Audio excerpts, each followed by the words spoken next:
Autor: Argemiro Brum. Título: Desenvolvimento Econômico Brasileiro. Edição: 30 Local, Petrópolis, Rio de Janeiro. Editora: Unijuí.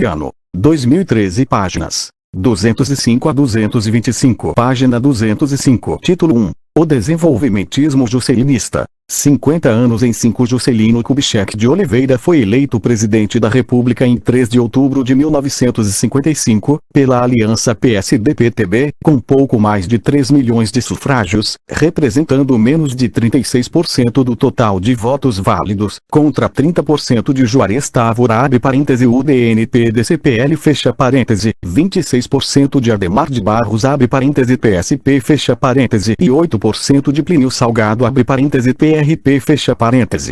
Era uma votação modesta, consideravelmente inferior à de Dutra (55,3%) e à de Vargas (48,7%) ou, posteriormente, a de Jânio Quadros (48,3%) e a de Fernando Henrique Cardoso (54,3%). A dura competição eleitoral e o modesto desempenho nas urnas conferiam-lhe fraca legitimidade popular, que chegou a ser contestada por alguns setores políticos e militares mais radicais. Além do voto popular, a legitimidade de um governo se fortalece, ou se deteriora, na prática, de acordo com o desempenho da administração, particularmente com o sucesso, ou insucesso, de sua política econômica. E Juscelino buscou aumentar sua legitimidade através desse caminho. O candidato JK havia popularizado sua campanha à presidência da República através do slogan 50 anos em 5. Por meio dele, procurou difundir confiança e otimismo, aliados ao propósito de acelerar a marcha histórica do país, de modo a vencer uma distância econômica e social que levaria 50 anos, em circunstâncias normais, no espaço dos 5 anos de seu governo. O presidente eleito, ao visitar a Europa, antes da posse, teve oportunidade de ver e sentir os resultados positivos do esforço de reconstrução nos diferentes países, no pós-guerra. Essas observações reforçaram-lhe as convicções e o entusiasmo. O Brasil, com tantas potencialidades, era um país viável, tendo chegado um momento histórico para a grande arrancada.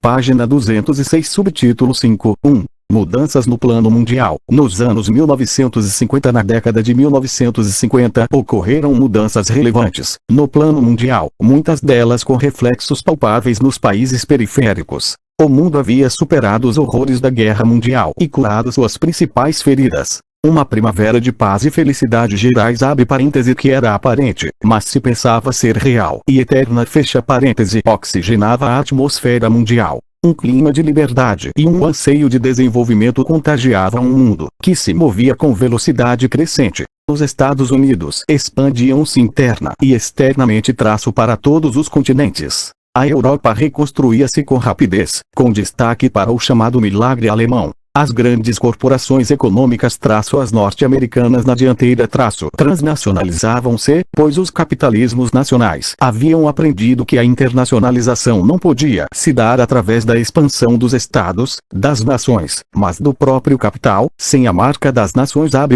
Souza, 1989, página 258. Apresentando-se apenas como capital, ou capital internacional, e buscando identificar-se com os objetivos do desenvolvimento de cada país hospedeiro, para evitar resistências e obter a proteção do respectivo Estado. A condenação histórica do colonialismo e o consequente avanço do processo de descolonização dos povos colonizados da África e da Ásia, operando-se o surgimento de dezenas de novos países independentes. O fortalecimento da consciência nacional dos povos latino-americanos, buscando construir a capacidade de decidir sobre o seu próprio futuro. Os espetaculares avanços da ciência e da tecnologia, alterando o peso relativo no poder e na composição dos preços dos produtos. O início da corrida espacial (1958), abrindo perspectivas de conquistas inusitadas. O abrandamento da Guerra Fria e o início abre parêntese 1957 a 1958 fecha parêntese do processo de distensão e aproximação entre as duas superpotências abre parêntese Estados Unidos e União Soviética fecha parêntese, buscando a coexistência pacífica e afastando o perigo e o temor de um confronto armado nuclear, bem como a aceitação recíproca da divisão do mundo em duas esferas de influência, e a consequente consolidação de uma estrutura de poder mundial bipolar. De outra parte, o rápido avanço das grandes corporações econômicas europeias começava a ameaçar o domínio absoluto das corporações norte-americanas. Diante da possibilidade real de uma feroz competição e concorrência na disputa de mercados, os representantes dos mais poderosos grupos econômicos dos Estados Unidos, integrados no Conselho de Relações Exteriores, chegaram à conclusão de que o melhor caminho era unir os interesses dos dois principais centros de poder econômico capitalista abre parêntese Estados Unidos e Europa fecha parêntese, através de uma entidade comum que contasse com uma representação europeia qualificada. Foi criada, então, em 1954, a Comissão ou Círculo de Bilderberg, entidade integrada por representantes dos grupos econômicos mais poderosos dos dois centros, para a harmonização dos interesses comuns e a definição de estratégias compartilhadas. Dessa forma, os grandes grupos econômicos, fora e acima dos governos e do poder político dos estados, instrumentalizavam-se para exercerem influência decisiva nos rumos da economia e da sociedade, em âmbito mundial, subordinando o poder político à função de executor ou facilitador de suas estratégias e de seus interesses cada vez mais amplos e abrangentes. Página 207, subtítulo 5.2. Diretrizes e objetivos. Na década de 1950, predominava ainda uma visão linear do fenômeno desenvolvimento-subdesenvolvimento. Acreditava-se que os países atrasados, para atingirem o desenvolvimento, deviam percorrer as mesmas etapas porque haviam passado os países já desenvolvidos. O subdesenvolvimento não era concebido como fruto de uma estrutura econômica mundial de exploração, nem como uma característica peculiar específica de determinadas sociedades nacionais. Era considerado simplesmente um atraso resultante de um ritmo mais lento de crescimento econômico linear. Identificava-se desenvolvimento como mero crescimento econômico. E pensava-se que, acelerando-se o ritmo de crescimento econômico, se chegava ao desenvolvimento. Foi no período JK que o termo desenvolvimento se incorporou ao repertório vocabular no país, usado em substituição à palavra progresso. Nessa época, ainda predominava a concepção estreita de desenvolvimento, originada no pós-guerra a partir da supremacia dos Estados Unidos, e cujo conteúdo se restringia apenas ao aspecto econômico quantitativo, medido pela renda média per capita. Essa ideia e a ideologia que a sustentou foram exportadas para o mundo, apresentando os Estados Unidos como o único país desenvolvido em modelo a ser imitado. Submetida, porém, ao questionamento e à crítica, essa concepção estreita de desenvolvimento foi sendo progressivamente superada, e o termo adquiriu um conteúdo mais rico, com a inclusão também de outros indicadores econômicos para mensurá-lo. Outro passo nessa direção adveio da contribuição da filosofia e das ciências sociais. Como resultado desse processo de construção crítica, a concepção de desenvolvimento foi assumindo uma dimensão mais ampla e abrangente, incluindo não apenas os aspectos quantitativos ou econômicos, mas também os aspectos sociais, políticos e culturais, enfim, todos os aspectos humanos. Desenvolvimento passou então a compreender a elevação da qualidade de vida, bem-estar, equilíbrio social, segurança, solidariedade e felicidade das pessoas e da sociedade. Um processo endógeno, desejado, induzido, contínuo e autossustentado de mudança e aperfeiçoamento social, em todos os aspectos da vida, assumido, construído e usufruído participativamente por todos os membros da sociedade.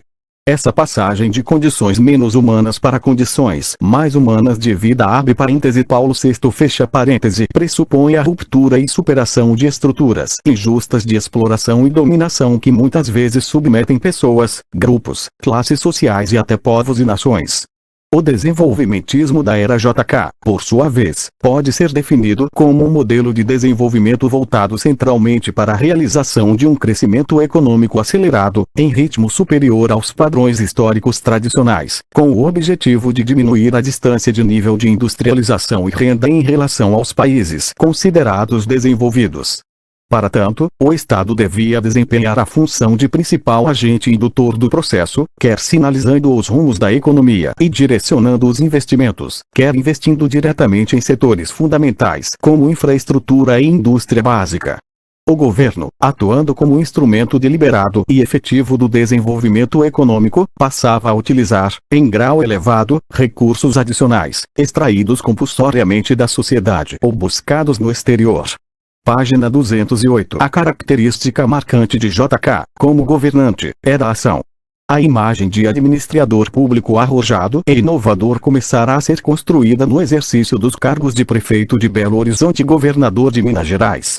A elas acrescentava, na presidência da República, a experiência. Sua ideologia era, na verdade, a ideologia das realizações, do trabalho, do desenvolvimento. Abre parêntese Benevides, 1976, página 243 fecha parêntese. Transformou o desenvolvimentismo numa fonte de otimismo psicológico e legitimação política. Abre parêntese Campos, 1994, página 328 fecha parêntese. JK, também, substituiu o nacionalismo getulista pelo nacional-desenvolvimentismo. 5.2.1 Nacionalismo e nacional-desenvolvimentismo para a superação do subdesenvolvimento e a transformação do Brasil em potência autônoma. Os nacionalistas sustentavam a necessidade de controle pelo Estado da infraestrutura abre parêntese transportes, comunicações, energia fecha parêntese e da indústria básica, ficando as outras áreas da atividade econômica nas mãos da empresa privada nacional. Abre parêntese Fausto, 1995, página 426 fecha parêntese. Não rejeitavam completamente o capital estrangeiro, mas insistiam em estabelecer-lhe fortes restrições, definindo as áreas em que poderia atuar e limites à remessa de lucros para o exterior. O governo JK, no entanto, adotou uma postura distinta. Além de ampliar a atividade do Estado na área econômica, assumiu uma posição francamente favorável à entrada de capitais estrangeiros, concedendo-lhes estímulos e facilidades. Assim, o nacional-desenvolvimentismo pode ser definido como uma política econômica que tratava de combinar o Estado, a empresa privada nacional e o capital estrangeiro para promover o desenvolvimento, com ênfase na industrialização. Abre parêntese Fausto, 1995. Página 427 fecha parêntese. Enquanto Vargas preferia capital estrangeiro sob a forma de empréstimos e financiamentos, Juscelino estimulava abertamente a entrada no país de investimentos estrangeiros de risco nos setores produtivos, atraindo empresas multinacionais. Nessa visão, nacional era o que acontecia no Brasil, independentemente da forma e como fosse produzido. De acordo com a nova visão, a diretriz da política econômica desenvolvimentista do governo JK estava voltada à consolidação da industrialização brasileira. Para tanto, o governo considerava fundamental congregar a iniciativa privada, acrescida substancialmente de capital e tecnologia estrangeiros, com a intervenção contínua do Estado, como orientador dos investimentos através do planejamento. Abre parêntese Benevides, 1976, página 202 fecha parêntese. Os objetivos principais do governo podem ser assim sintetizados. No plano econômico, para onde convergia a ênfase maior, a promoção de um crescimento acelerado da economia, liderado pela implantação e expansão da indústria de bens de consumo duráveis, de modo a colocar o Brasil no novo patamar de desenvolvimento. Abre parêntese industrialização fecha parêntese. No plano social, a criação de novas oportunidades de emprego e elevação do nível de vida da população. E no plano político, a estabilidade política e a garantia das liberdades democráticas. Página 209. Para a realização de propósitos tão amplos, o governo JK lançou um ambicioso plano de ação governamental. Subtítulo 5.3. O plano de metas no governo JK, o slogan da campanha eleitoral -50 anos em 5 corporificou-se no arrojado plano de metas. Em função dele articulou-se a ação do governo, com o objetivo otimista de recuperar o atraso histórico e modernizar o país.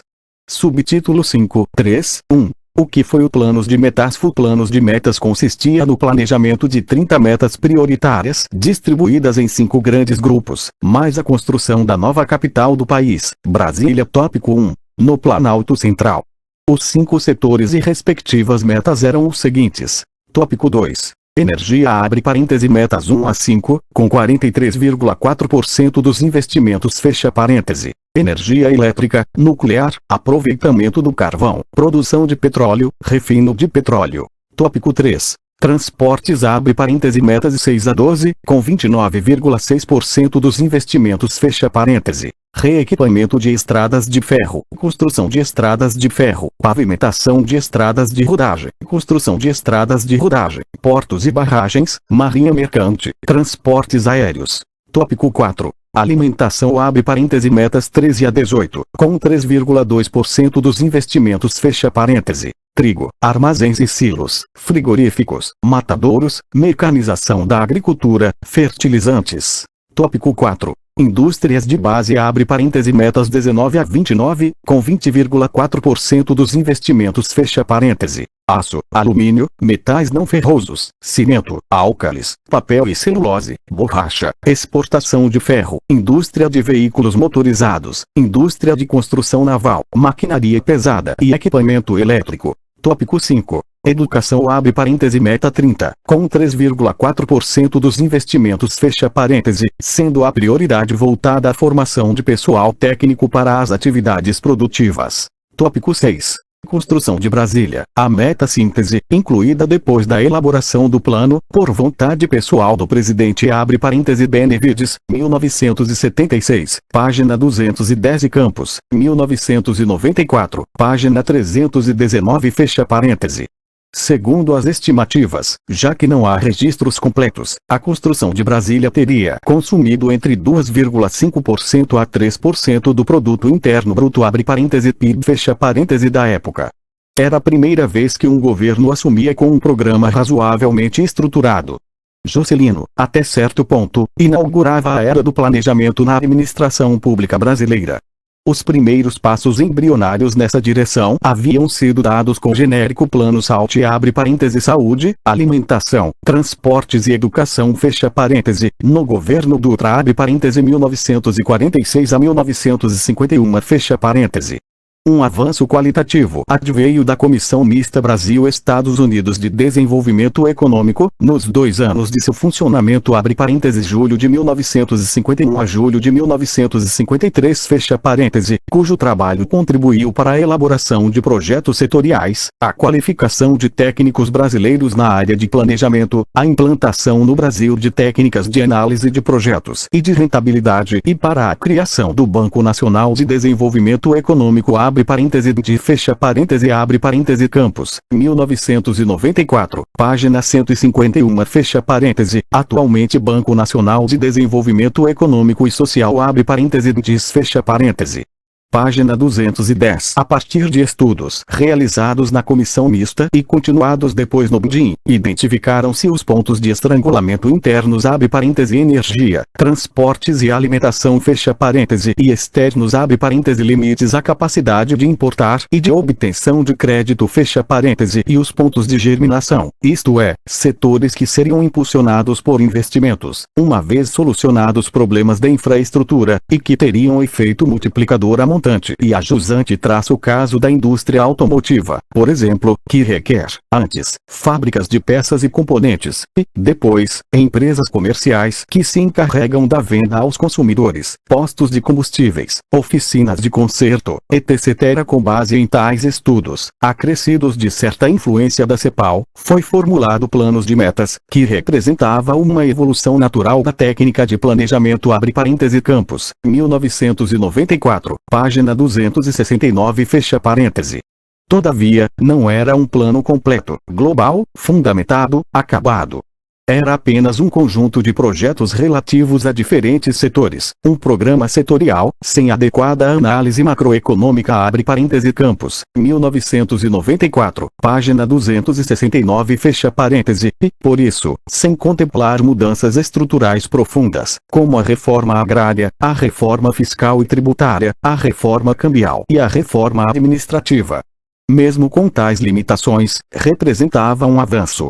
Graças ao planos de metas e à habilidade política de JK, o governo sobrepôs traços-se às circunstâncias, superou ou neutralizou resistências, cooptou lideranças e conquistou apoios. Não apenas aproveitou as condições favoráveis existentes, como também revelou capacidade para criar novas. Em consequência, ampliou sua base de sustentação e aumentou seu grau de legitimidade, o que contribuiu para a estabilidade política.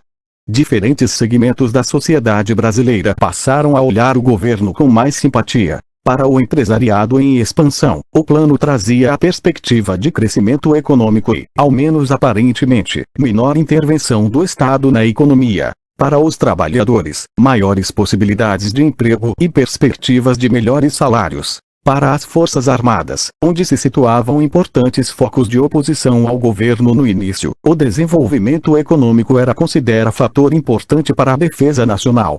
A esquerda, por sua vez, sem condições de formular uma proposta prática factível, ocupava-se com o debate ideológico, inclinando-se mais para a aliança e conciliação do que para a oposição, pois considerava a política econômica do governo JK um mal menor do que a alternativa urbanista abre parêntese Benevides, 1976, página 40 fecha parêntese. Para fortalecer a base de sustentação e apoio à política econômica desenvolvimentista consubstanciada no planos de metas, o governo JK serviu-se também do Instituto Superior de Estudos Brasileiros abre parêntese SEB fecha parêntese, órgão criado em 1955 e vinculado ao então Ministério da Educação e Cultura. Era integrado por professores, intelectuais, representantes da cúpula militar, dos ministérios e do Congresso. Sua atuação, reorientada para dar assessoria e apoio ao plano, teve acentuada importância na elaboração e difusão da ideologia do nacional-desenvolvimentismo, apesar das fortes divergências ideológicas internas.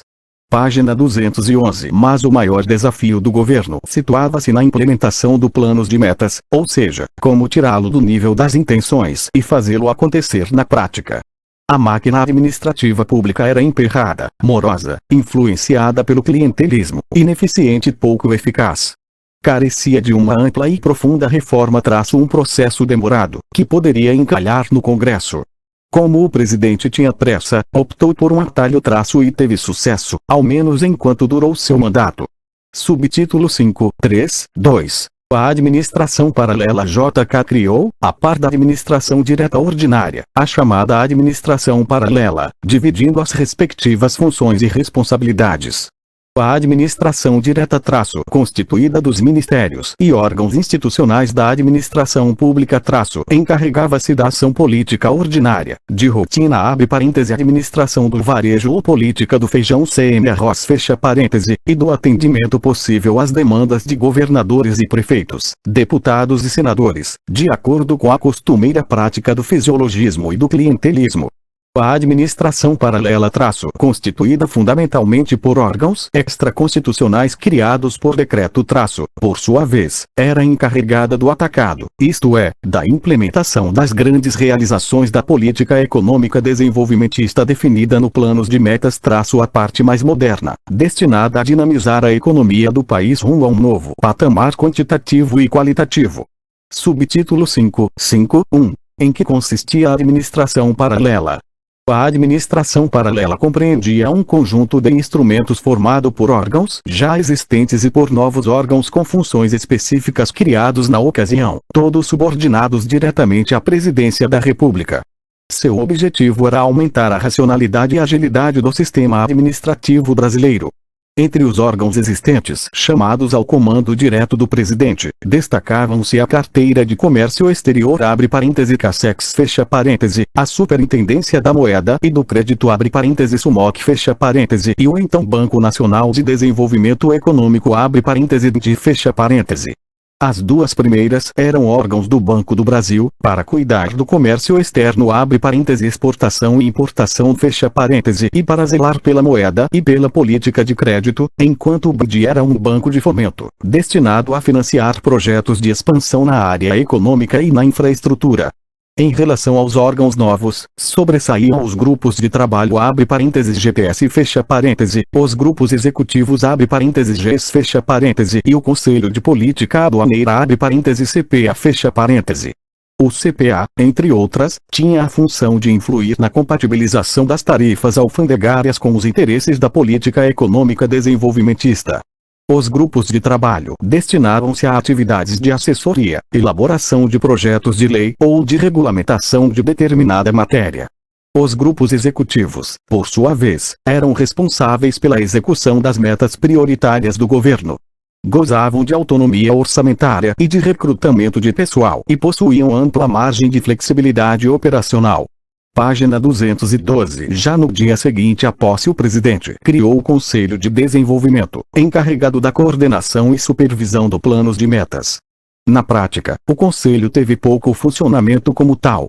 Servia como guarda-chuva geral da ação do governo, sendo que a atuação propriamente dita se dava através da sua secretaria-geral, em estreita articulação com o BNDES.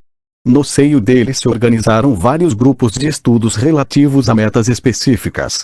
Praticamente para cada meta do plano havia um grupo de estudo, um grupo de trabalho e um grupo executivo, com funções distintas mas complementares, diretamente responsáveis pelo seu equacionamento e sua execução, atuando em sintonia e com acentuado pragmatismo. Tanto os grupos de estudo, como os de trabalho e os executivos eram integrados por profissionais considerados competentes, recrutados em 3 áreas principais. Em órgãos-chave da administração pública dos setores diretamente interessados, na iniciativa privada e na área militar. Essa estratégia visava ao comprometimento dos vários setores e à eficácia na realização dos projetos. Por outro lado, revelava a habilidade política e o espírito conciliador do presidente. Grande parte do sucesso na implementação do planos de metas deveu-se à administração paralela. Além de simplificar, especializar e racionalizar o planejamento e a execução das respectivas metas, essa estratégia representou também importante esforço de coordenação do processo decisório, dentro de uma visão integrada da economia, sob a liderança do Presidente da República. Com o plano de metas e a administração paralela, ampliaram-se sensivelmente as dimensões do Executivo, em detrimento do Legislativo, que ficou relativamente marginalizado das decisões correspondentes. Como o governo tinha maioria parlamentar, a tática usada foi a apresentação ao Congresso de propostas orçamentárias com destinação de verbas globais, sem muita especificação, para evitar emendas de caráter clientelístico. Isso dava ampla margem de liberdade aos órgãos do Executivo e às empresas estatais para sua aplicação. Abre parêntese Benevides, 1976, página 248, fecha parêntese. Ao ampliar o poder do Executivo, JK acentuou o papel do Estado como vanguarda do desenvolvimento e fortaleceu a predominância do Estado sobre a sociedade civil, uma das características do populismo. Nesse aspecto, o desenvolvimentismo era uma nuance um pouco melhorada do populismo. Em decorrência da administração paralela, acentuou-se a ascensão e o fortalecimento da influência da tecnoburocracia na administração pública brasileira. Bem como ocorreu a gradativa ascensão dos militares no exercício de postos diretamente ligados ao desenvolvimento econômico, sobretudo nas áreas consideradas estratégicas. Página 213. De outra parte, a divisão de funções entre a administração direta e a administração paralela, esta de caráter provisório, de um lado, conferiu eficiência e eficácia à ação do governo, por outro lado, revelava a fragilidade das instituições do país. Ingrediente de peso na crise do início dos anos 1960. Subtítulo 5.3.3. Fontes de financiamento. O planos de metas tinha dimensões muito ambiciosas, superiores às reais possibilidades do país para realizá-lo. Entre as fontes possíveis de financiamento, na época, incluíam-se aumento e as exportações através de uma reforma cambial que corrigisse a sobrevalorização e a moeda nacional, aumento da poupança, forçando a acumulação interna de capital, através da diminuição do consumo, aumento da arrecadação pública através de uma reforma tributária, capital estrangeiro através da obtenção de créditos no exterior e investimentos diretos de empresas multinacionais, aumento das emissões de papel moeda, elevando as taxas de inflação. Decidido a implantar o planos de metas a toque de caixa, ou às caneladas se necessário, JK optou pelo caminho mais fácil: recursos externos e emissões de inflações. A inflação tem se constituído num mecanismo utilizado com frequência pelos governos para o autofinanciamento da expansão econômica, especialmente fase inicial do processo de industrialização. JK acreditava na viabilidade de uma inflação desenvolvimentista. Estava convencido de que imprimir papel moeda era inflacionário quando a emissão se destinava ao custeio do funcionalismo, não porém se a destinação fosse o pagamento de obras produtivas. Abre parêntese Kubitschek, Apud Campos, 1995, página 271 fecha parêntese. Seguia, de forma simplificada, a tendência estruturalista da Nepal que afirmava que a industrialização de economias subdesenvolvidas só é possível com um certo nível de inflação administrada. Abre parêntese Campos, 1995, página 271 fecha parêntese. O governo desconsiderava as consequências negativas da inflação. Corrosão do poder aquisitivo dos salários, aguçamento das reivindicações, tensões sociais, desequilíbrio preços relativos, distorção de investimentos, impossibilidade de planejamento, previsão empresarial, desestímulo à poupança privada, etc. Seguindo essa linha de pensamento, o governo JK usou a inflação como mecanismo de poupança forçada, via confisco salarial, destinada a financiar a implementação do planos de metas. Ao longo do quinquênio a inflação manteve uma persistente tendência altista, todavia sem atingir níveis inconvenientes. De um anual de 12,2% em 1955, passou para uma média anual de 25,2% no QIP. Tendência altista. Abre parêntese tabela 11 fecha parêntese. Sem dúvida, uma taxa elevada para a época rara qualquer economia que se pretenda estável. E verdade que o governo fez de esforço para evitar uma explosão descontrolada da inflação, principalmente através de relativa contenção do déficit público e conseguiu certo êxito durante o mandato. Mas deixou um estopim aceso para o período seguinte. E o presidente disso.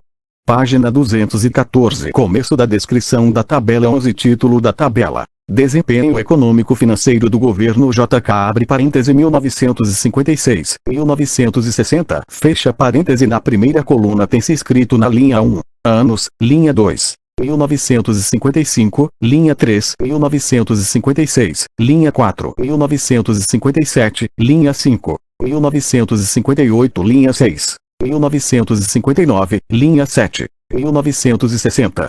Na segunda coluna tem-se escrito na linha 1, crescimento do PIB em porcentagem, linha 2, 8,8, linha 3, 2,9, linha 4, 7,7, linha 5, 10,8, linha 6, 9,8, linha 7, 9,4. Na terceira coluna tem-se escrito na linha 1, endividamento externo, linha 2, 1445, linha 3, 2694, linha 4, 2658, linha 5, 3069, linha 6, 3392, linha 7, 3907. Na quarta coluna tem-se escrito na linha 1, saldo comercial, linha 2, traço, linha 3, 437, linha 4, 107, linha 5, 65, linha 6, 72, linha 7, 23. Na quinta coluna tem-se escrito na linha 1, balanço de pagamento em dólares, linha 2, traço, linha 3, 194, linha 4, igual 180, linha 5, 259, linha 6, menos 154, linha 7, 410. Fontes: IBGE, Banco Central do Brasil e Folha de S. Paulo, São Paulo, 12 de janeiro de 1997. Página 17. Abre parêntese primeiro caderno fecha parêntese. Termina da descrição da tabela 11. No que diz respeito ao capital externo, foi ele utilizado em maior escala do que em qualquer outra época anterior. Tanto sob a forma de empréstimos e financiamentos, como sob a forma de investimentos diretos de empresas multinacionais no país. O capital de risco orientou-se especialmente para a instalação e expansão de indústrias destinadas à produção de bens de consumo duráveis. Os empréstimos externos destinaram-se sobretudo a financiar a construção de obras públicas em empresas estatais, como rodovias, ferrovias, usinas hidrelétricas, usinas siderúrgicas, telefonia e a construção de Brasília. Em consequência, aumentou a dívida externa, que atingiu um montante de 3,9 bilhões de dólares no final de 1960. Abre parêntese tabela 11 fecha parêntese. Por sua vez, o serviço da dívida abre parêntese amortização do principal e pagamento de juros fecha parêntese triplicou, no período de 1955 a 1960, subindo de 11,6% para 36,6% do valor das exportações brasileiras. O desequilíbrio das contas externas acabou provocando uma crise cambial nos últimos anos do mandato. Subtítulo 5.3.4 Principais resultados. Embora algumas metas tenham alcançado resultados modestos, a realização do programa em seu conjunto pode ser considerada exitosa. A economia como um todo acelerou seu ritmo de expansão, apesar do fraco desempenho no ano de 1956. Motivado pela frustração da safra agrícola, em decorrência de condições climáticas desfavoráveis. De 1956 a 1960 o Produto Interno Bruto abre parêntese PIB fecha parêntese brasileiro cresceu 8,1% e a renda per capita 5,2% ao ano, em média, enquanto nos 10 anos anteriores a taxa média anual havia sido de 6,5% e 3,6%, respectivamente. Além da construção de Brasília, os setores que tiveram maior crescimento foram indústria automobilística, siderurgia, alumínio, cimento, álcalis, celulose e papel, energia elétrica, produção e refino de petróleo, construção e pavimentação de rodovias, estradas de ferro, máquinas e equipamentos, material elétrico, construção naval, transportes aéreos, etc. A indústria, núcleo do programa teve extraordinária expansão. Entre 1955 e 1961 a produção industrial cresceu 80% abre parêntese em preços constantes fecha parêntese com as percentagens mais altas registradas pelas indústrias de aço abre parêntese 100% fecha parêntese, indústrias mecânicas abre parêntese 125% e indústrias elétricas e de comunicações abre parêntese 380% fecha parêntese e indústrias de equipamentos de transporte abre parêntese 600% fecha parêntese abre parênteses Skidmore, Apud Benevides, 1976, página 204 fecha parêntese. Esses ramos básicos têm importante efeito multiplicativo, uma vez que suscitam o surgimento de outros empreendimentos econômicos industriais, comerciais e no setor de serviços. O governo JK, em contraponto, teve desempenho medíocre particularmente nos campos da educação e da agricultura. Página 215. A seguir apresenta as principais metas e os resultados obtidos em 1960.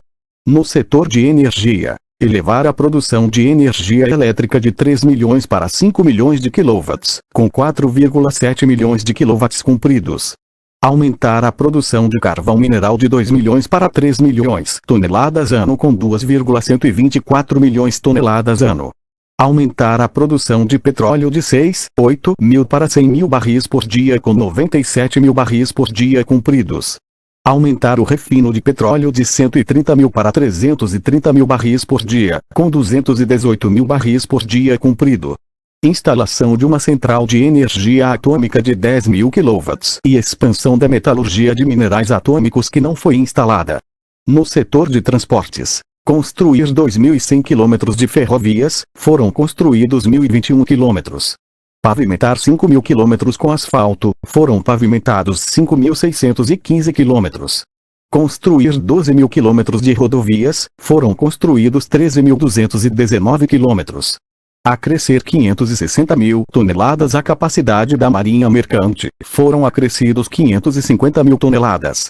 Comprar 9 mil vagões de carga, 1.086 vagões de passageiros, 412 locomotivas e 791 mil toneladas de trilhos, foram compradas 9.060 vagões da carga.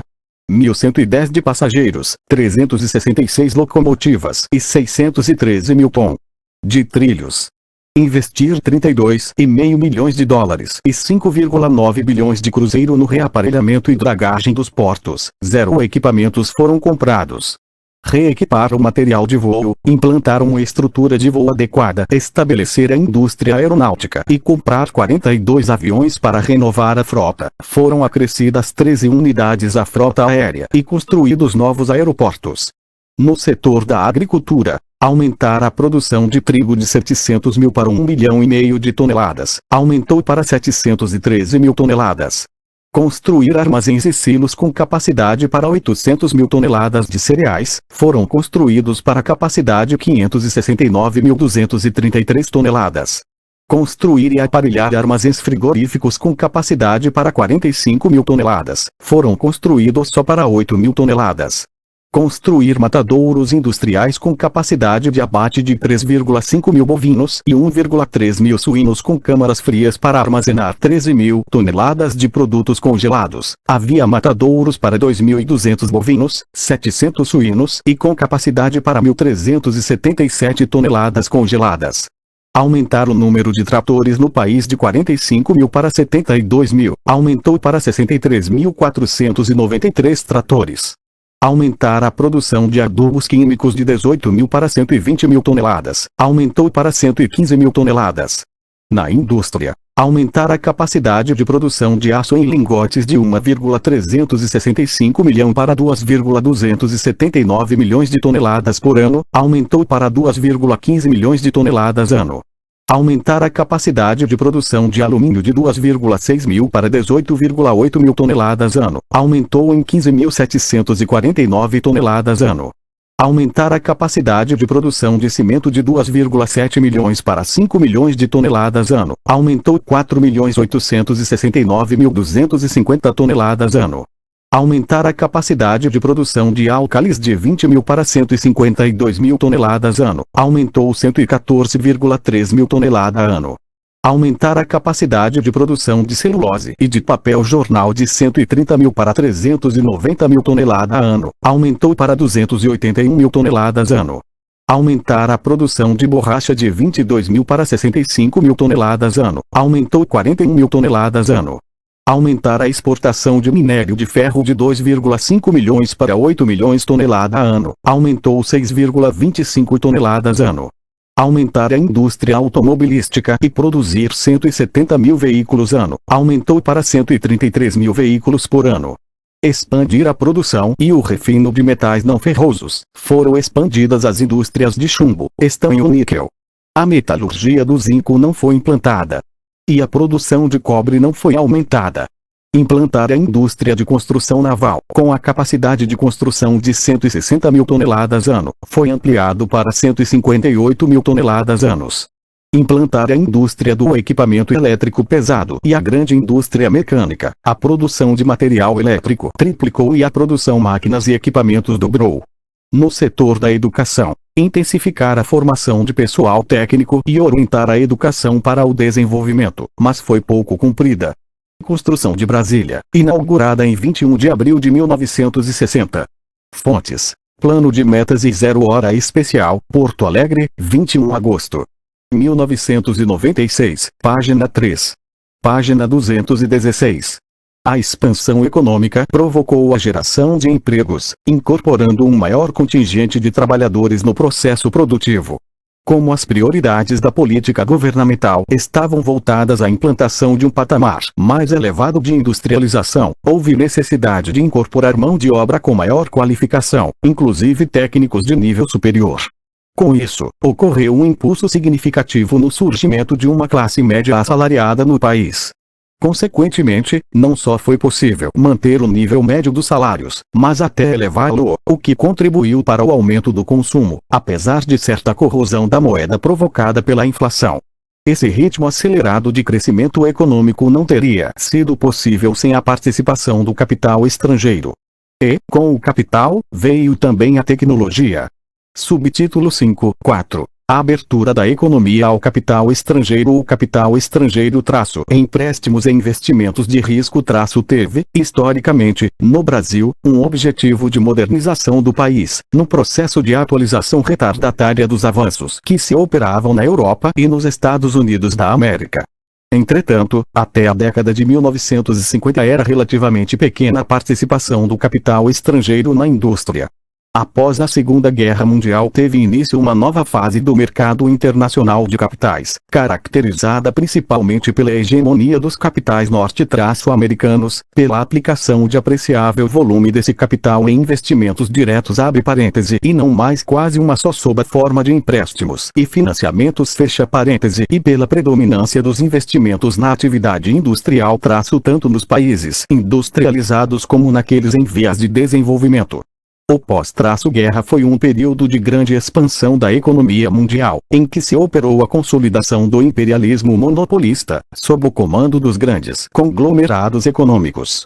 Completada a fase mais aguda da reconstrução da Europa e do Japão e realizado o rearmamento considerado satisfatório para a segurança do sistema capitalista, o capital norte-americano seguido mais tarde pelos investimentos europeus e japoneses ampliou sua estratégia de penetração em outros continentes.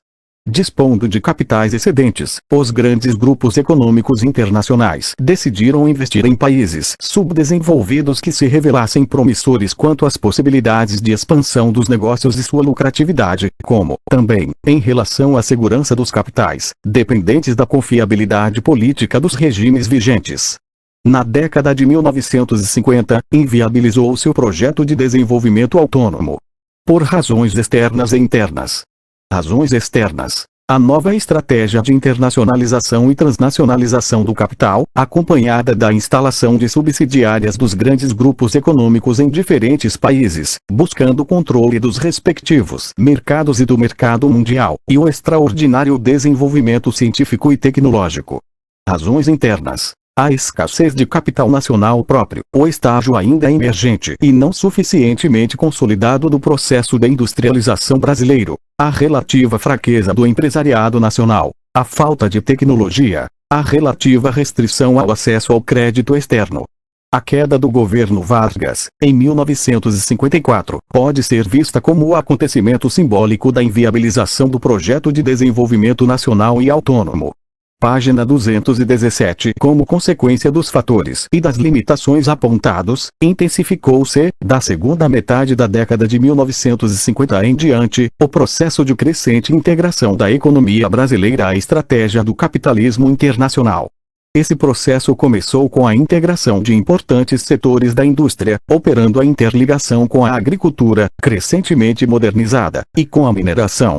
Disto resultou a perda de controle sobre os setores mais importantes da indústria do país, com reflexo sobre toda a economia. Abre parênteses Singer, 1976, página 44 a 50 fecha parêntese. O processo de industrialização, que avançara até então sob a liderança da empresa nacional, tomou outro rumo, passando gradualmente para o comando do capital internacional. As empresas multinacionais foram assumindo o controle dos ramos de ponta da indústria de bens duráveis veículos automotores, eletrodomésticos, eletroeletrônicos ao mesmo tempo que consolidavam uma posição de destaque nas indústrias química, farmacêutica, naval, de material e equipamento elétrico, mecânica pesada, etc. Dessa forma, o capital transnacional passou a assumir um papel decisivo no segundo estágio do processo de substituição de importações. Não sendo mais possível retroceder nem deter o avanço industrial do Brasil, os interesses do capital monopolista passaram a dirigir e ajustar a nova divisão internacional do trabalho e da produção, definida pelos centros hegemônicos do sistema capitalista após a Segunda Guerra Mundial. Os primeiros passos rumo à abertura da nossa economia ao capital estrangeiro foram dados em 1953, no governo Vargas, com a reforma cambial, que permitia as entradas e saídas de capital e de lucro a uma taxa cambial livre. Dois outros instrumentos legais específicos foram baixados em 1955, no governo Café Filho, que substituíra Vargas, concedendo facilidades e vantagens ao capital estrangeiro. A Instrução 113 da SUMOC e a Lei de Tarifas. Pela referida instrução permitia-se às empresas importar máquinas e equipamentos estrangeiros sem cobertura cambial, isto é, sem necessidade de depositar moeda estrangeira para pagamento dessas importações. No governo JK foram feitos outros ajustes legais com o objetivo de tornar o país ainda mais atrativo ao capital externo. No período de 1955 a 1961, entraram no Brasil 2,18 bilhões de dólares, sendo que mais de 95% desses recursos foram aplicados nas áreas prioritárias do governo. Por outro lado, mais de 80% do capital estrangeiro, no referido período, entrou sob a forma de empréstimos e financiamentos. No quinquênio JK, a entrada de capital estrangeiro para investimento direto no setor produtivo alcançou a média anual de 113 milhões de dólares, uma cifra relativamente elevada quando comparada à média anual dos quinquênios imediatamente anterior e posterior, de apenas 16,2 milhões e 63 milhões de dólares, respectivamente. Mas de fato modesta, se considerarmos a expressão que adquiriram as subsidiárias das multinacionais no Brasil, na época. Página 218. Acontece que essas empresas geralmente adotam a estratégia de trabalhar com parcela expressiva da própria poupança nacional dos países hospedeiros, carreando capital através de fundos de investimento, vendas de ações ou recorrendo diretamente às agências oficiais de financiamento. No período desenvolvimentista, por exemplo, o Banco Nacional de Desenvolvimento Econômico abre parêntese de fecha parêntese concedeu mais empréstimos às companhias estrangeiras abre parêntese 6,9 bilhões de cruzeiros fecha parêntese do que a indústria nacional abre parêntese 6,5 bilhões de cruzeiros fecha parêntese. As subsidiárias das multinacionais usavam com frequência também o mecanismo de obtenção de empréstimos no exterior, junto às suas matrizes ou ao sistema financeiro, além de trazer maquinaria obsoleta dos países de origem, sobrevalorizada escrituralmente. A reconstrução da Europa e do Japão foi fortemente alavancada por capitais norte-americanos. Doações através do Plano Marshall e investimentos diretos de multinacionais americanas nos setores produtivos. Como, já decorridos mais de 10 anos do término da guerra, não havia mais necessidade de pesados investimentos na Europa e no Japão, o presidente JK alimentava a expectativa de que o governo dos Estados Unidos da América voltaria sua atenção para o continente, lançando uma espécie de plano Marshall destinado a alavancar também o desenvolvimento econômico dos países da América Latina. Alas essa expectativa não se confirmou. Os interesses hegemônicos do capitalismo imperialista e os interesses estratégicos da geopolítica mundial falaram mais alto do que a presumida solidariedade continental ou uma possível ajuda humanitária. O confronto mais direto entre capitalismo e socialismo dava-se na Europa e no leste da Ásia. Transformar antigos inimigos militares abre parêntese Alemanha e Japão fecha parêntese em aliados econômicos era uma questão imperiosa para o país líder do bloco capitalista, diante da possibilidade real de expansão do socialismo naquelas partes do mundo. Daí um tratamento diferenciado a países tão díspares como os da Europa e o Japão, de um lado, e, de outro, o Brasil e as demais nações latino-americanas. Uma estratégia e uma política para a Europa e o Japão, que precisavam ser fortalecidos e transformados em poderosos aliados para o equilíbrio econômico-político-militar, e outra estratégia e outra política em relação ao Brasil e à América Latina em geral, que podiam ser mantidos na situação de dependência, como países periféricos a serviço dos interesses hegemônicos. Para os países da América Latina, em vez de ajuda econômica, eram consideradas suficientes as chamadas ajudas militares, destinadas ao aperfeiçoamento e à maior eficiência de suas forças armadas, mantendo-as aptas para afastar o chamado perigo comunista. No campo econômico, o Japão, preocupado em resguardar suas características e identidade histórica, mesmo sob ocupação militar, conseguiu adotar uma legislação específica, restringindo e disciplinando os investimentos estrangeiros no país. O Brasil não o fez e provavelmente não teria força para fazê-lo. Página 219. Por outro lado, desde a Segunda Guerra Mundial ocorreu um processo de aproximação cada vez mais profundo entre a hierarquia militar brasileira e o empresariado nacional e, também, entre esses dois segmentos e os seus congêneres norte-americanos. Assim, os interesses e a ideologia dos militares e dos empresários norte-americanos passaram a permear progressivamente o pensamento da cúpula militar e empresarial brasileira. E essa inter-relação também contribuiu para influenciar os rumos do país. As vantagens, as isenções e os privilégios concedidos às empresas estrangeiras chegavam a permitir que elas importassem do exterior, de suas matrizes, máquinas e equipamentos obsoletos, valorizando-os como se novos fossem, sem restrição de qualquer espécie quanto aos similares de fabricação nacional. A General Motors, por exemplo, transferiu para o Brasil uma fábrica de veículos há 5 anos desativada na cidade de Detroit, nos Estados Unidos da América, enquanto a Volkswagen aproveitou o dinheiro da venda de 5.000 carros ao Brasil para iniciar aqui a sua hoje poderosa indústria montadora de veículos. Aliava-se à vontade política interna de um crescimento econômico acelerado aos interesses do capital estrangeiro em instalar-se no país. Ao instalar subsidiárias no Brasil, as multinacionais garantiam para si um mercado que já era seu. Antes, vendiam-nos os produtos industrializados fabricados nas suas matrizes. A partir de então, passaram a fabricá-los ou montá-los aqui, fazendo uso vantajoso da matéria-prima e da mão de obra barata e utilizando componentes essenciais e tecnologia importados de suas matrizes no exterior. Os países de origem, onde estão as matrizes, reservam para si a produção de bens de capital abre parêntese máquinas e equipamentos fecha parêntese, a tecnologia e o domínio financeiro, através dos bancos internacionais. Esses 3 elementos são decisivos para o controle hegemônico da economia mundial pelos países centrais. A indústria nacional ficou relegada praticamente à sua própria sorte, sem contar com idênticos incentivos e favores oficiais.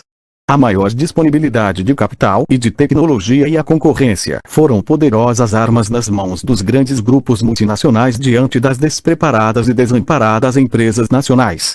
Essa diferença de tratamento e de condições não só limitou ou impediu o surgimento de empresas nacionais nos ramos modernos da economia, como ainda contribuiu para a transferência do controle acionário de empresas brasileiras para corporações estrangeiras, aprofundando a desnacionalização da economia do país, ao mesmo tempo que se transferia para o exterior abre parêntese matrizes fecha parêntese as principais decisões. A parcela da burguesia nacional associada ou aliada ao capital estrangeiro beneficiou-se e se fortaleceu. Outra parcela do empresariado nacional, com certa tradição nacionalista, colocava-se em relativa oposição à política econômica do governo JK, fazendo restrições sobretudo ao favorecimento dado às empresas multinacionais, sem que tais benefícios se estendessem também às empresas privadas nacionais. Trevisan, 1986, página 119 a 128 fecha parêntese. Com o avanço e o relativo êxito do processo, o empresariado nacional passou a inclinar-se cada vez mais em apoio à política de deliberada abertura à entrada dos conglomerados estrangeiros. Afinal, a empresa estrangeira também é privada, em consonância com a ideologia do liberalismo econômico, compartilhada pelo empresariado. Seja como for, as multinacionais possibilitaram, além da aceleração do processo industrial brasileiro, um salto tecnológico e organizacional que influenciou a modernização das empresas. Introduziram também novas técnicas de relações de trabalho, atraindo os operários com melhores salários, estímulo à qualificação, perspectiva de promoções e outros benefícios, que as empresas nacionais em geral não contemplavam. Esse novo relacionamento embaraçou, no início, as velhas lideranças sindicais, exigindo-lhes mudanças no discurso. Página 220. A formulação e implementação da política econômica desenvolvimentista consubstanciada no planos de metas, obviamente, não obedecia a uma estratégia específica para favorecer os interesses dos Estados Unidos, nem tinha o propósito deliberado de subordinação do país ao capitalismo internacional. Antes, pelo contrário, era um projeto concebido no país, com o objetivo de dar um salto econômico quantitativo e qualitativo, base de uma maior afirmação nacional. A presença dominante do capital externo em setores chaves da economia não decorreu das intenções, mas da relação de forças em presença. A força das empresas multinacionais ante a modesta expressão das empresas de capital nacional. A dependência de capital e, sobretudo, de tecnologia tornou-se um fator quase determinante no mundo do pós-guerra. As multinacionais têm seus laboratórios no exterior, junto às suas matrizes, onde geram mercado para os cientistas. Quase não investem em pesquisa nos países hospedeiros, onde estão as subsidiárias. E produzir dependendo de tecnologias ou designs estrangeiros não significa participar do mercado, mas apenas exportar mão de obra abre parêntese Gapucci, 1989, página 7 fecha parêntese. E justamente nesses dois fatores básicos residiam e residem as principais fraquezas brasileiras. Em decorrência da forma como se deu a implementação da segunda fase da industrialização por substituição de importações, o processo de desenvolvimento brasileiro difere bastante da experiência concreta realizada pelos países industrialmente desenvolvidos. Nesses países abre parêntese da Europa, Estados Unidos, Japão fecha parêntese, por unir tempo suficientemente longo, realizou-se um esforço nacional persistente e vontade à construção da respectiva grandeza interna, lastreada na educação e qualificação de recursos humanos. Somente no segundo momento, a partir da grandeza interna razoavelmente consolidada, operou-se a sua projeção no mundo, com elevado grau de autonomia e força própria, que lhes permitiu participar soberanamente do processo de construção da interdependência e do equilíbrio mundial. O Brasil, no entanto, não conseguiu construir sua grandeza interna econômica, social, política, cultural, científica e tecnológica a partir de um projeto endógeno de desenvolvimento, baseado na capacidade nacional. Antes de conseguir auto-afirmar-se como expressão de grandeza própria, o Brasil foi internacionalizado. Antes de completar a construção de um projeto nacional próprio, foi articulado em função dos interesses hegemônicos dos países centrais e das grandes corporações transnacionais neles sediadas. Isso, já numa nova etapa do capitalismo mundial, fase do imperialismo monopolista. Assim, o desenvolvimentismo foi essencialmente um processo de modernização, compatível com a dependência - um processo de desenvolvimento dependente. Página 221. A par do desenvolvimento dependente, a política desenvolvimentista acentuou ainda mais a já histórica concentração econômica brasileira. Subtítulo 5. A concentração econômica acreditava-se nos meios oficiais do governo JK que era possível realizar o desenvolvimento do país a partir de um centro dinâmico único - no caso, São Paulo. O dinamismo desse centro, em círculos concêntricos cada vez mais amplos - irradiar-se-ia progressivamente, contagiando as outras áreas e regiões do país. Como decorrência dessa visão, canalizou-se em função desse centro a grande maioria dos investimentos públicos em infraestrutura abre parêntese energia e transporte, principalmente fecha parêntese e empréstimos através do então BNDES, bem como a implantação de complexos industriais de capital estrangeiro e também nacionais. Embora em menor escala, o Rio de Janeiro, até então a capital do país, e o sul de Minas Gerais, estado natal do presidente, foram também beneficiados. Um dos resultados dessa política foi a ocorrência de acelerado crescimento econômico, com base industrial, na região sudeste, em parte às custas da estagnação, do atraso e mesmo da perda relativa de terreno das demais regiões do país. Ao invés de uma progressiva distribuição espacial da produção, da propriedade, da riqueza e da renda, como se esperava nos meios oficiais, verificou-se exatamente o contrário, isto é, uma forte concentração econômica. O polvo econômico cresceu rapidamente, mas sugando as demais regiões com seus tentáculos.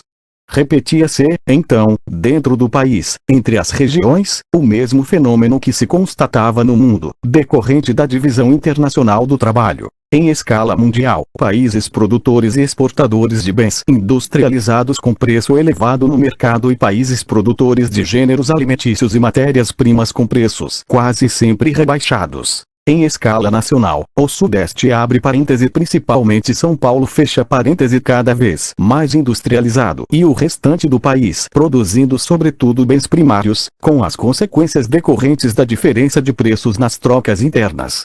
Início da descrição da tabela 12 título. Participação regional na renda do país 1970% na primeira coluna. Temos as seguintes palavras. Linha 1. Região, linha 2. Norte linha 3. Centro-Oeste, linha 4. Nordeste, linha 5. Sudeste-Sul. Na segunda coluna temos as seguintes palavras. Linha 1. Participação percentual, linha 2. 2,1, linha 3. 3,3, linha 4, 14,5, linha 5, 80,1. Fonte IBGE Censo de 1970. Fim da descrição da tabela 12. Página 222. O Sudeste e o Sul, representando 18% da superfície e 61% da população do país, eram responsáveis, em 1970, de acordo com os dados do censo, por 80% da renda nacional e 92% da produção industrial. Enquanto, por outro lado, as outras três regiões Norte, Nordeste e Centro-Oeste representando 82% da superfície e 39% da população do país, respondiam, no mesmo ano, por apenas 20% da renda nacional e 8% da produção industrial. A partir de 1956 a indústria passou a superar a agricultura no total da riqueza produzida. Com o avanço do processo de industrialização no país, a concentração da economia na região Sudeste acelerou-se, seguindo a natural tendência concentradora do sistema capitalista em expansão, sob o comando do carro-chefe da indústria. Simultaneamente, operava-se uma redefinição regional do trabalho e da produção. A tabela 13 mostra o crescimento proporcional da produção industrial cada vez mais concentrado nos três principais estados da região Sudeste abre parênteses São Paulo, Rio de Janeiro e Minas Gerais fecha parêntese, concomitantemente à perda relativa sofrida pelo Rio Grande do Sul e os outros estados da Federação.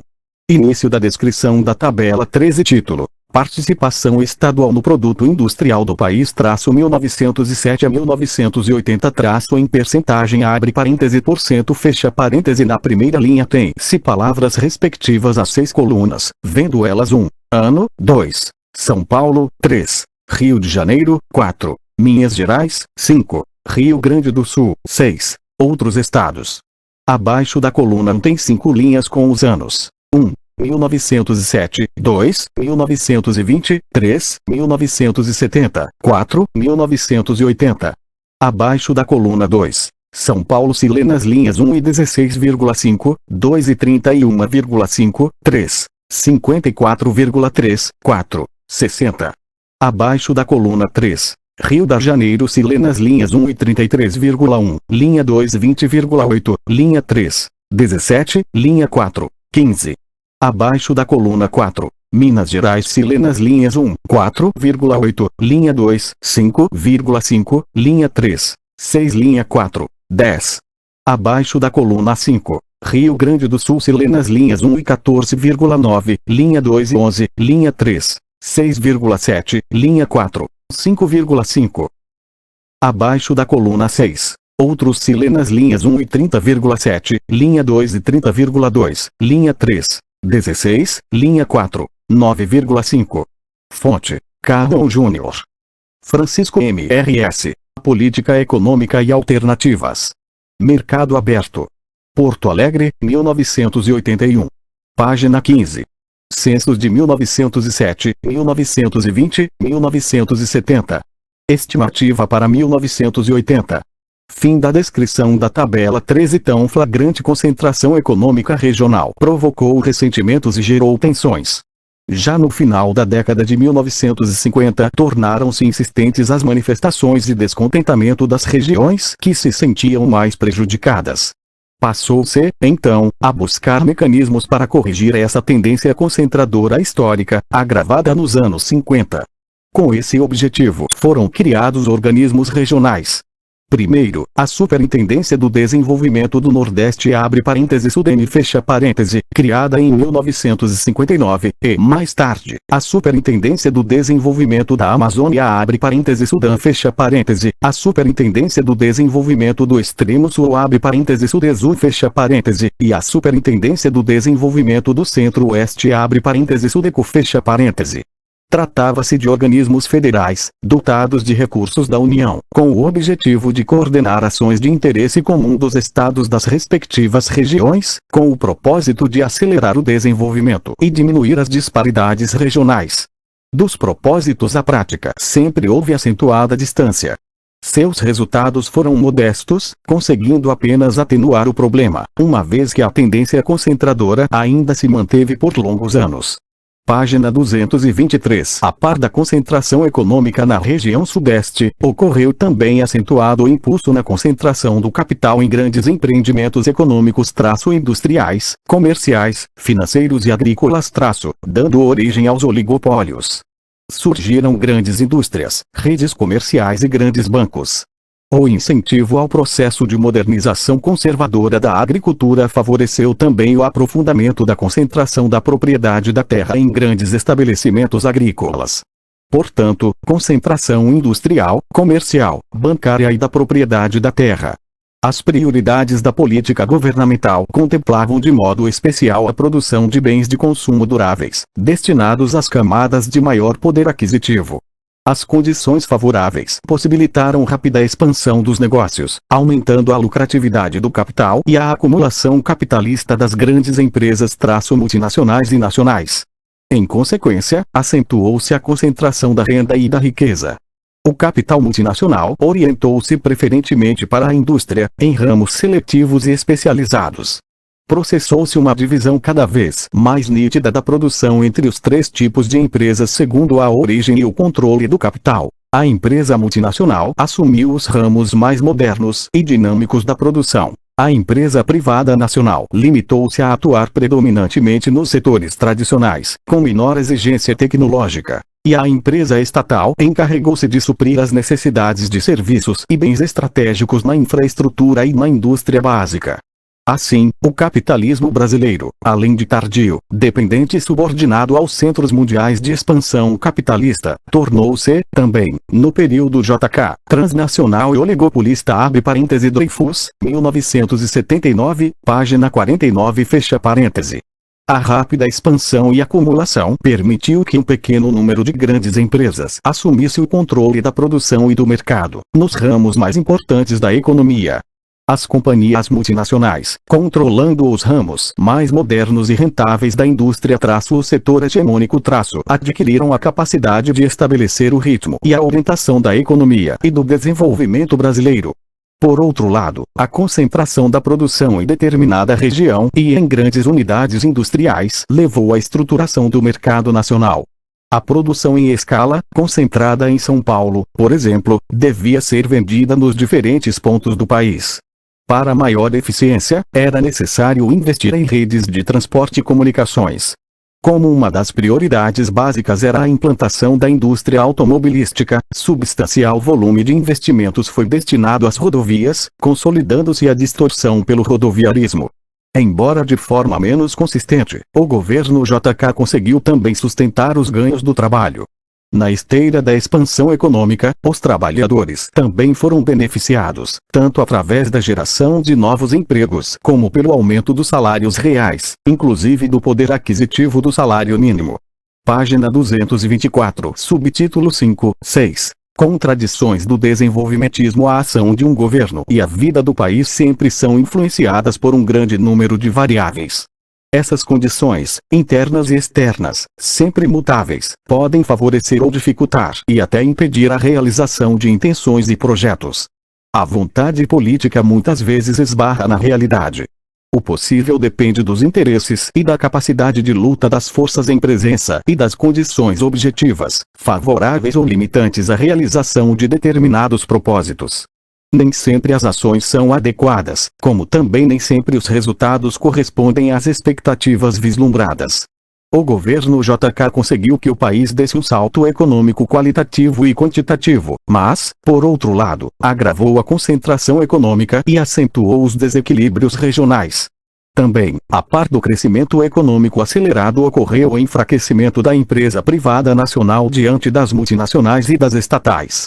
Igualmente, ao conseguir imprimir um ritmo de crescimento acelerado, fortaleceu a economia do país, sobretudo a indústria, mas aumentou a dependência externa, particularmente de capital e tecnologia. Para a expansão da indústria na direção pretendida, havia necessidade de investimentos em infraestrutura e de importação maciça de bens de capital (máquinas, equipamentos e aparelhos) que o Brasil ainda não produzia. Não se dispôs o governo a realizar reformas estruturais, como a reforma agrária, na perspectiva de conter o êxodo e ampliar a classe média rural. A reforma fiscal e tributária, para assegurar o equilíbrio e a disciplina das contas públicas. A reforma cambial, para corrigir a sobrevalorização da moeda nacional e estimular as exportações. E a reforma administrativa, para racionalizar a ação do Estado, eliminar os interesses clientelistas e criar uma burocracia eficiente. Tais reformas, embora complexas e demoradas, dariam consistência à ação do governo e ao processo de desenvolvimento do país. Alas, o presidente tinha pressa e desconfiava de sua tramitação no legislativo. Estava convencido de que uma das características do subdesenvolvimento era a persistente tendência do Congresso em aprovar gastos sem, em contrapartida, ter a coragem cívica de prover os recursos correspondentes. O fato de não ter percebido ou de ter ignorado a necessidade e a importância da realização de reformas mais profundas, compromete em parte a imagem de estadista do presidente JK. Ao adotar principalmente o capital estrangeiro e as emissões inflacionárias como fontes básicas de financiamento, sem acionar mecanismos mais profundos, JK armou, sem querer, uma bomba para o futuro. Já no final de seu governo, verificava-se uma aceleração inflacionária e uma grave crise cambial (situação de insolvência para atender aos compromissos financeiros internacionais). A aceleração do crescimento econômico, baseado nas duas fontes referidas, tornou-se fator da crise do país no período seguinte, pois não havia condições para sustentar por longo tempo o roteiro expansionista. Em consequência, a estabilidade política, apoiada nos êxitos econômicos, tornou-se fonte da instabilidade futura. A administração paralela revelou-se eficiente e eficaz, mas era transitória, extinguindo-se junto com o mandato de JK. Com o avanço econômico, social e político, as contradições se aprofundaram e a fragilidade das instituições se constituíram em um dos pontos vulneráveis do país na crise do período imediato.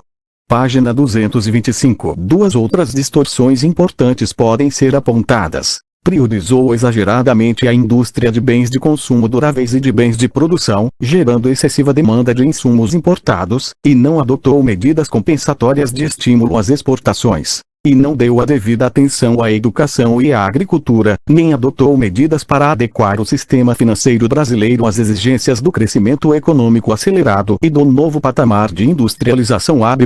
Campos, 1995, página 328. Assim, descurou aspectos básicos para a sustentação do desenvolvimento. A modernização econômica, liderada pela indústria, não foi acompanhada de mudanças na legislação sindical trabalhista. Ocorreu a ampliação do operariado, a mudança do seu perfil e o fortalecimento dos sindicatos. A liderança do movimento sindical ainda se mantinha na mão dos trabalhadores do setor de serviços bancários, ferroviários, marítimos, portuários, mas os operários da indústria, particularmente os metalúrgicos do ABCD paulista, iniciavam seu processo de emergência, que se consolidaria no futuro. E a parcela mais politizada do operariado começou a desenvolver um processo de crítica mais consistente à tutela do Estado sobre os sindicatos, dando início a uma caminhada em busca da autonomia sindical truncada em 1964 e retomada a partir de 1978. Apesar das contradições, JK passou para a história como um presidente de larga visão. A era JK tem a marca do arrojo, da confiança, do otimismo. Seu governo, ao mesmo tempo que garantiu as liberdades democráticas constitucionais, afirmou-se como um período de grandes realizações.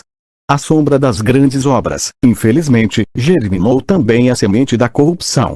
Contudo, sua imagem de homem público e seu período de governo constituem-se referência marcante na vida brasileira. O presidente Juscelino Kubitschek de Oliveira tinha consciência clara de que o governo que haveria de sucedi-lo teria de adotar uma orientação de forte austeridade, com expressivos cortes de gastos, na tentativa de sanear as finanças públicas, cancelar a realização de obras e reduzir o ritmo de crescimento econômico, amargando pesado desgaste político o que favoreceria o seu projeto de retorno à presidência da República nas eleições de 1965. William, 2005, página 296. A democracia, no entanto, não estava definitivamente consolidada no Brasil e os germes de uma nova crise aguda já começavam a minar as bases da economia brasileira.